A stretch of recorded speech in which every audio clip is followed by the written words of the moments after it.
Bihar assembly ఎన్నికల తొలిదశ polling ప్రశాంతంగా కొనసాగుతోంది. 49 నియోజకవర్గాల పరిధిలో 583 మంది అభ్యర్థుల భవితవ్యాన్ని ఓటర్లు ఈవీఎంలలో నిక్షిప్తం చేస్తున్నారు.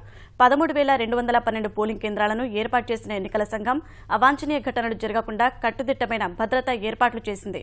1,20,000 మంది పారామిలిటరీ బలగాలను ఇందుకోసం ఉపయోగిస్తున్నారు.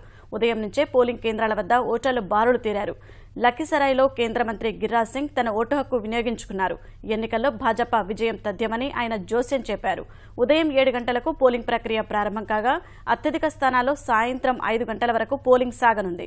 తీవ్రవాద ప్రభావిత ప్రాంతాల్లో శాంతి భద్రతలను దృష్టిలో ఉంచుకుని కొన్ని చోట్ల సాయంత్రం 4 గంటలకు మరికొన్ని చోట్ల 3 గంటలకు పోలింగ్ ప్రక్రియ ముగుస్తుంది.